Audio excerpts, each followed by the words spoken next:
Depuis le 8 juillet, le tramway clermontois ne circule plus. Un arrêt de 7 semaines incontournable, car après 9 millions de kilomètres parcourus et 100 millions de voyageurs transportés depuis sa mise en service, le tramway et ses 14 km de ligne nécessitaient de gros travaux de maintenance, en plus du raccordement avec les 1,7 km supplémentaires en direction des Vergnes. Sur le linéaire, il y a plusieurs travaux de reprise d'enrobé, c'est-à-dire reprise de couche de roulement, la partie superficielle du tramway où circule le tramway.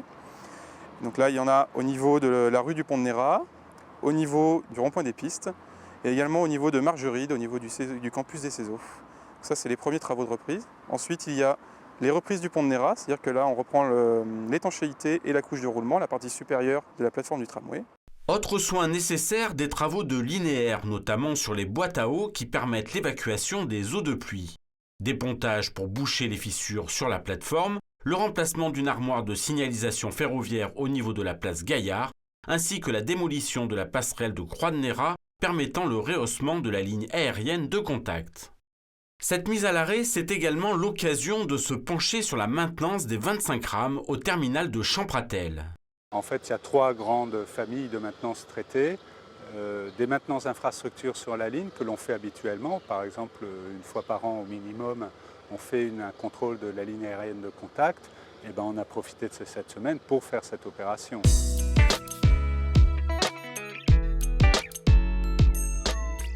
Deuxième grande famille de maintenance, c'est des maintenances tout à fait programmées, normales on va dire. Les rames font l'objet d'un plan de maintenance à 1 an, 2 ans, 5 ans, 10 ans. Ces opérations de maintenance plus ou moins lourdes sont programmées. Elles se déroulent en général tout au long de l'année.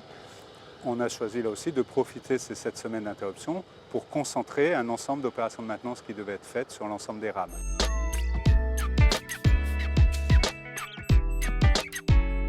Enfin, il y a une troisième maintenance qui est effectuée, qui là est plutôt une maintenance de l'industriel, du fabricant du matériel, qui opère sur une quinzaine de rames, un ensemble de reprises de sous-systèmes, d'éléments, de composantes des rames, avec des éléments nouveaux et rajustés par rapport aux versions antérieures. Durant cette interruption, une ligne de bus a pris le relais pour occasionner le moins de désagréments possible auprès des usagers de la ligne A. La ligne de tram A a été remplacée par la ligne de bus A. Alors, ce n'est pas tout à fait les mêmes offres de service, mais c'est grosso modo le même parcours, à quelques exceptions près, la même fréquence et la même amplitude de service. Bien sûr, ça reste une ligne de bus et non pas une ligne de tram, donc il y a des différences. Et après 7 semaines d'interruption, les Clermontois devraient retrouver leur tramway le 26 prochain.